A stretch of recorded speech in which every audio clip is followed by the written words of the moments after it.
바람핀 남편과 내연녀한테 복수하는 방법. 지금 이 순간에도 인터넷에서 심심치 않게 볼 수 있는 글입니다. 사연은 저마다 다르지만 공통점이 있습니다. 회사에서 잘리게 만들 방법을 알려달라. 불륜 사실을 알리고 싶다. 바로 복수를 꿈꾸는 겁니다. 예를 들면 이렇게 말이죠. 임신한 거 부모님은 아직 모르시나 봐, 다경 씨.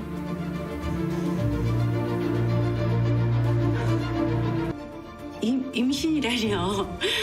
누가요? 이댁 따님이요. 내 남편이랑 바람 펴서 임신했다고요. 드라마 속 부부의 세계 속에서나 볼 법한 일일까요? 몇 년 전에는 실제로 일어났습니다. 남편에게 숨겨진 여자가 있다는 사실을 알게 된 아내가 그녀의 직장으로 선물을 보냈습니다. 투명한 상자 안에 담긴 케이크에는 상간녀 축 생일이라고 적혀 있었습니다.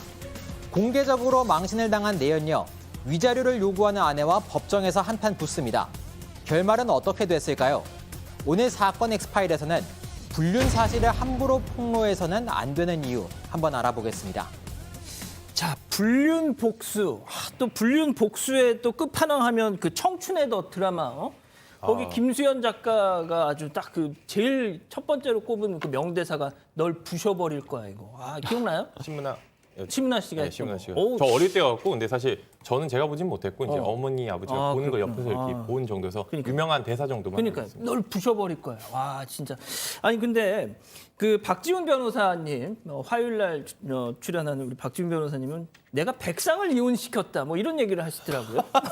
뭐 좀 어감이 좀 이상하긴 한데 그런 말씀을 하셨는데 아니 소장님 진짜 네. 이 부부간 갈등 관련해서 우리 소장님도 많이 좀 상담을 하셨을 것 같은데 이 아무래도 이 불륜 외도 문제가 좀 많나요? 네, 그러니까 뭐 제가 많이 상담했다기보다는 저희 연구소에서 이제 많이 상담을 했는데 이 부부 외도 문제는 너무 많고 사실은 너무 오래되고 한결같은 주제죠. 근데 지금 질문하신 것처럼 부부간 갈등에서 외도 문제 이거는 이제 수면에 드러나 있기 때문에 굉장히 큰 갈등 속에서 어떤 식으로든 해결이 되는 경우가 많은데 사실 많은 분들이 오래 전에 일어났던 그 외도 이걸로 인해서 평생 상처가 되고 신뢰를 잃어버린 그런 고통을 저희는 더 많이 만나죠.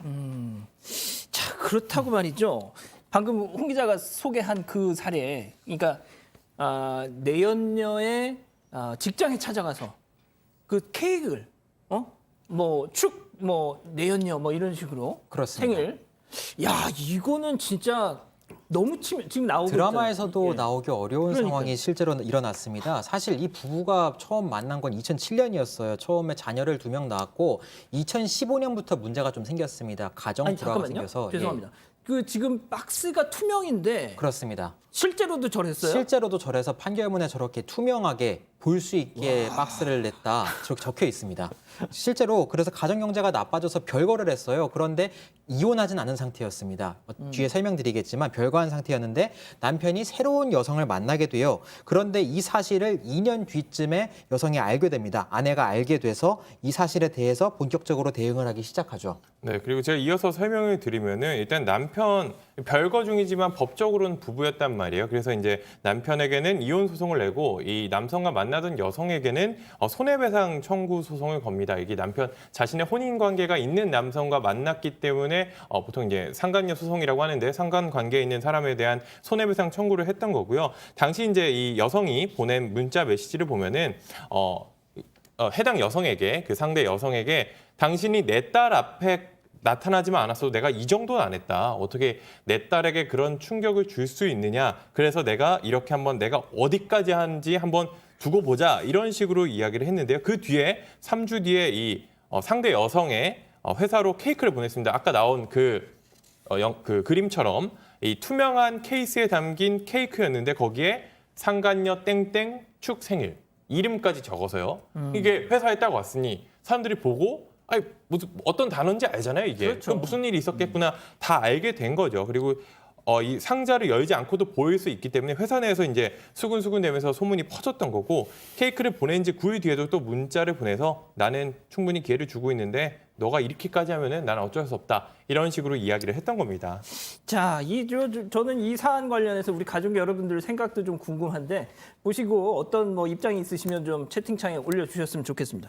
자, 그런데 말이죠, 이 소문이 회사에 다 났을 거 아니에요. 저런 케이크를 들고 갔으면. 그래서 그렇죠. 이 내연녀도 뭔가 가만히 있지는 않았을 것 같은데. 그렇습니다. 맞소송을 걸었습니다. 앞서 아내가 그 자신의 남편과 바람을 피운 내연녀에게 위자료를 구했다고 말씀드렸는데요. 똑같이 손해배상을 구하는 소송을 제기했습니다. 이유가 두 가지였습니다. 케이크를 이렇게 공개적으로 보내서 부인이 자신을 모욕했다. 그것이 첫 번째 이유였고요. 두 번째로는 문자 메시지를 아까 2번 정도 보냈다고 좀 순화해서 설명해 드렸는데 이 문자 메시지가 사실상 협박이었다. 그래서 이것 때문에 나는 피해를 입었으니 위자료가 필요하다. 두 가지 이유를 들어서 소송을 걸었습니다. 자, 양 변호사님은 몇 상? 뭐 저는 백상이라고 말씀은 안 드릴 건데 중요한 건 저도 지금 이혼 전문 변호사 과정을 밟고 있는 곧 이혼 전문 자격을 딸 알겠습니다. 것으로 상당히 많이 했습니다. 그래서 아, 그러셨군요. 왜 이렇게 제가 부끄러워야 되죠 이게? 아니, 저는 말이죠. 저는 아직 뭐 싱글이긴 하지만 막 서로 막 싸우면서 막 애들한테 안 좋은 영향 주면서 살 바에는 저는 깨끗이 갈라서. 아니 저는 다른 게 아니라 박지훈 변호사랑 비교됐다는 게 부끄러워요. 그냥 같이 그런데 알겠습니다. 죄송합니다. 자, 아무튼 이 아내와 이 상대 여성 간의 이 맞소송의 결과는 어떻게 된지. 예. 사실 이런 민사 소송을 많이 겁니다. 과거와 달리 지금은 뭐 형사 소송으로 딱히 방법이 없기 때문에 내 남자랑 내 여성 뭐 아내랑 이렇게 불륜 행위를 해서 우리 가정을 파탄을 냈어. 그러면 내 배우자 말고 당신도 책임져야 된다라고 해서 이 부정행위를 같이 저지른 사람에 대해서 손해배상 청구 소송을 하거든요. 정신적 피해에 대해서 위자료로 이거를 800만 원을 인정을 해줬습니다.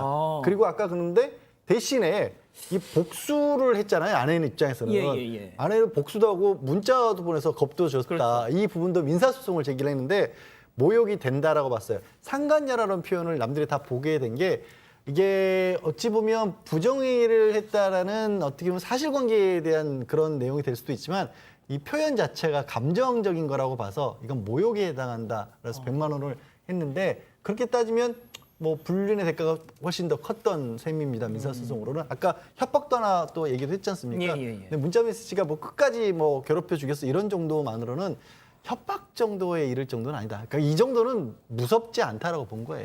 우리 가족 여러분들은 아무래도 뭐 이런 불륜 상대방 그러니까 이 내연녀를 진짜 뻔뻔하다 이렇게 좀 지적을 비판을 많이 해주시고 계시는데 자 일단 이 내연녀는 이런 얘기를 했어요. 이미 부부 관계가 끝났다라고 생각해서 나는 그렇게 어차피 이혼을 하겠거니 하고 이렇게 만났던 건데 억울하다 그래서 근데 이걸 재판부가 어떻게 판단했나요? 딱히 받아주지 않았어요. 그러니까 내연 얘기는 뭐냐면 나 때문에 부부 사이가 깨진 게 아니라 나는 이미 파탄이 난 부부 사이. 형식적으로 이게 뭐 부부로 남아 있을지 몰라도 이미 부부로서 인정할 수 없는 관계였다. 그러니까 나 때문에 부부 관계가 파탄난 게 아니라고 주장을 했는데 근거도 나름으로 있었어요. 뭐 2015년대 아내가 남편에게 나 이제 자립할 테니까 그러니까 헤어질 테니까 생활비만 좀 보내줘라라는 얘기도 한 적이 있었고 메일로 이메일로 그것도 2017년에는 실제로 법원에 이혼 신청도 하기도 했다라고 합니다. 물론 나중에 취하를 했지만 하지만 재판부가 보니까 다른 사정들도 보이는 거예요. 뭐 그러고 나서도 나중에 잘 또 살아보려고 가족들하고 아이들도 같이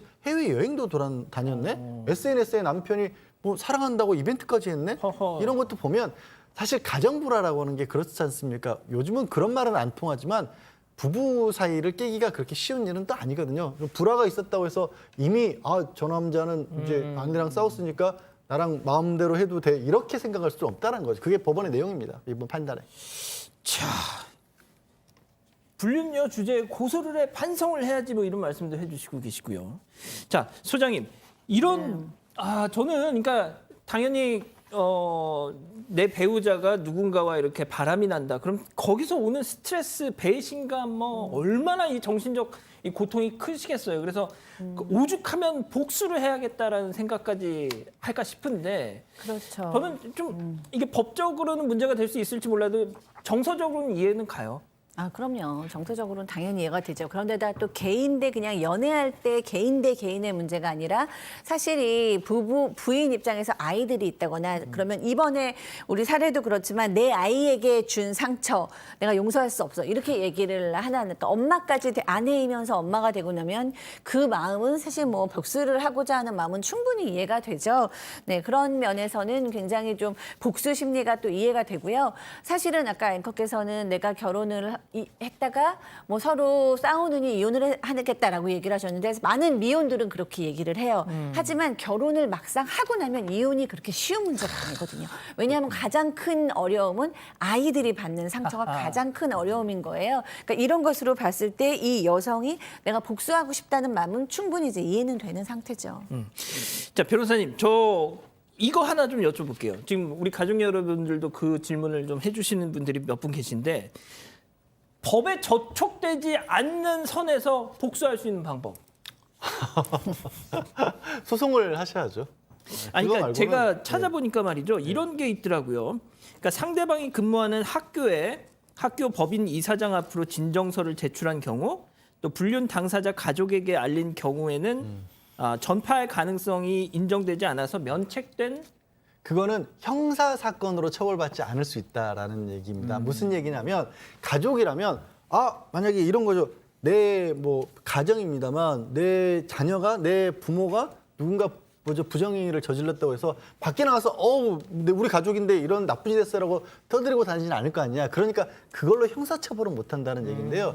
그렇지만 그건 역시 이사하는 것과 마찬가지로 민사로 갔을 때 손해배상 청구로 갔었을 때는 어떻게 될지 모르는 거죠. 그렇군요. 알겠습니다. 자, 아무튼 뭐 오늘 이 소식은 조금 더 얘기하고 싶은데 시간 관계상 이 정도로 마무리하고요.